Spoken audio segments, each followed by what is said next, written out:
Hello guys, welcome back to my channel Himanshu Pandey ji science lover में। तो आज हम पढ़ने वाले हैं ग्रेविटेशन चैप्टर, जो क्लास 9th का है। 10th चैप्टर है ग्रेविटेशन चैप्टर। तो फर्स्टली हम ग्रेविटेशन के बाद आखिर हम जानेंगे ग्रेविटेशन होता क्या है। तो फर्स्टली हम ग्रेविटेशन के बारे में जाने। The force acting between a two bodies in the universe is called gravitation. किन्हीं भी किन्हीं भी दो बॉडी के बीच में जो फोर्स अप्लाई होता है उसे हम बोलते हैं ग्रेविटेशन। अब ये जरूरी नहीं है कि वो दो प्लेनेट के बीच में लगे, दो एस्ट्रॉयड के बीच में लगे, किसी इंसान और जमीन के बीच में लगे, या फिर मतलब ये यूनिवर्स में किसी भी चीज़ में अगर कोई भी फोर्स अप्लाइड होता है तो हम उसे ग्रेविटेशन फोर्स बोलते हैं। तो gravitation force, the universal law of gravitation. तो द यूनिवर्स का लॉ है the gravitation. Every body in the universe attract each other. मतलब यूनिवर्स में कोई भी दो बॉडी होंगी, वो आपस में अट्रैक्ट करेंगी वो। Then the body of force is directly proportional to its product of this वार्स मास। मतलब जो ये फोर्स इन दोनों के बीच में अट्रैक्ट होगा वो डायरेक्टली इन द प्रोपोर्शनल होगा किसके, मास के। क्योंकि जो ऑब्जेक्ट का मास होगा उस हिसाब से ही तो उसमें फोर्स एक्टिंग होगा कि वो भाई कितना बड़ा मास है उसका, कितना है, मतलब उसमें ऑब्जेक्ट मतलब कितना वो आपस में वो खींचेगा, कितना ग्रेविटेशन पावर होगी उसमें।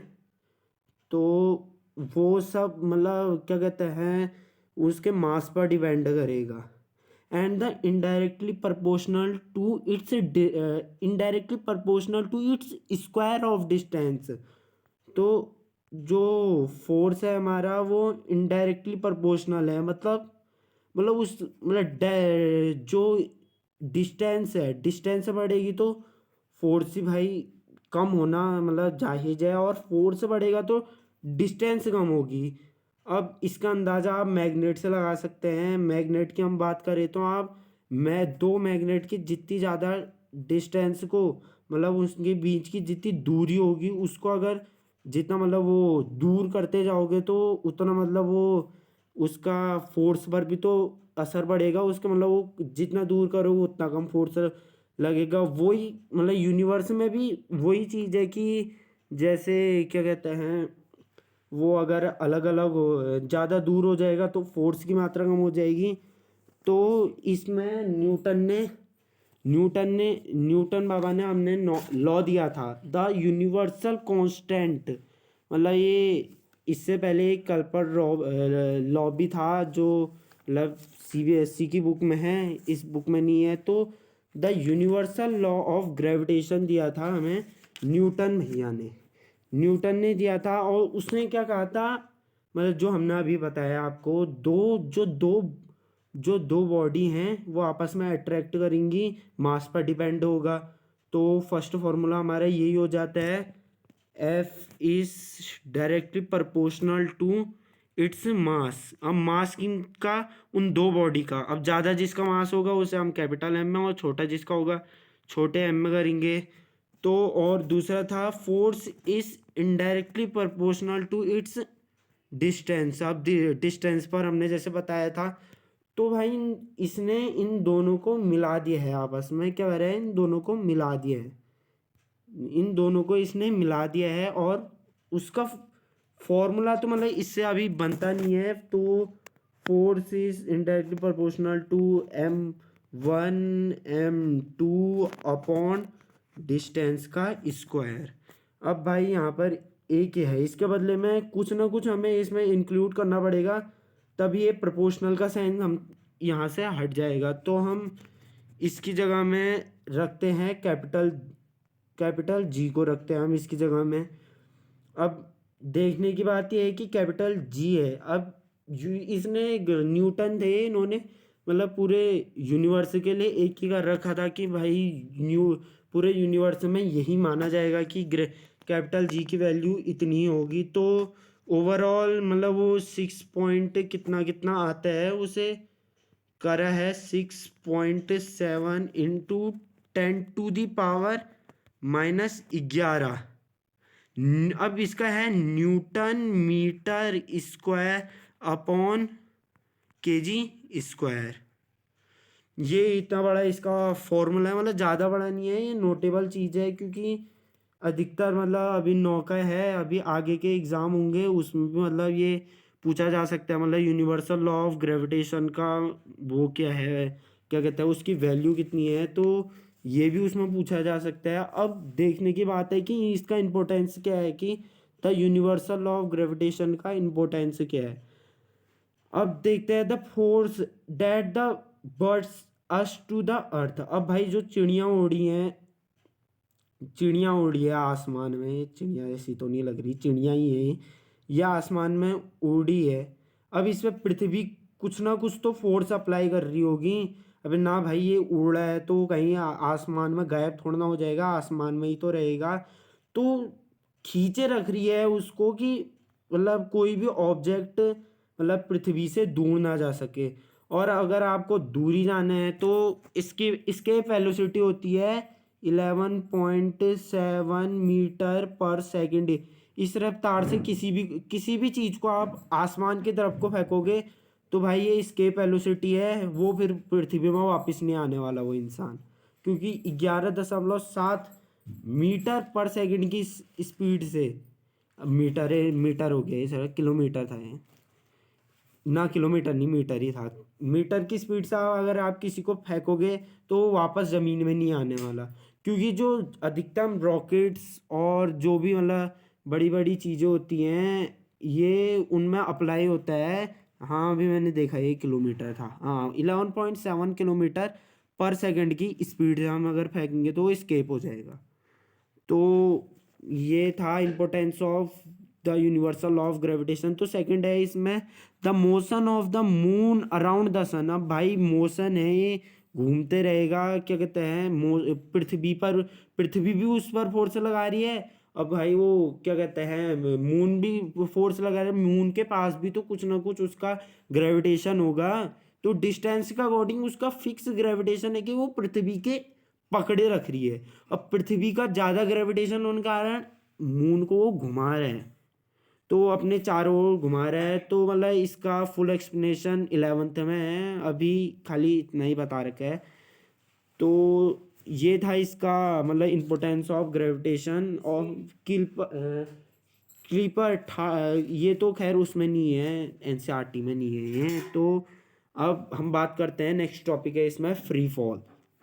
When the object fall together to the earth upward and the influence of the earth gravitation force along this are called a freely fall object, such as the motion is called a free fall motion। तो भाई हम इसके बारे में भी जान लेते हैं। अब फ्री फॉल है क्या। अब कुछ चीज़ आसमान से ज़मीन की तरफ गिर रही है, मतलब उस पर जो फोर्स अप्लाई हो रहा है ग्रेविटेशन का, उस पर फोर्स अप्लाई हो रहा है, उसे हम फ्री फॉल कहेंगे। ग्रेविटेशन का फोर्स उस पर अप्लाई होके वो पृथ्वी की तरफ खींची चली जा रही है अपवर्ड डायरेक्शन में, तो हम उसको फ्री फॉल करेंगे। ज़्यादा नहीं आता है इसके बारे में, तो इसको ही हम कहेंगे फ्री फॉल। तो हाँ ये हो गया फ्री फॉल। अब इसमें नेक्स्ट टॉपिक है, इसमें नेक्स्ट टॉपिक है एक्सेलरेशन ड्यू टू ग्रेविटेशन। अब है एक्सेलरेशन ड्यू टू ग्रेविटेशन। अब मैं बता देता हूँ ग्रेविटी और ग्रेविटेशन के बीच में अंतर। ग्रेविटेशन है यूनिवर्स में कोई भी चीज़ किसी को भी खींच रही है, दिस कॉल्ड अ ग्रेविटेशन।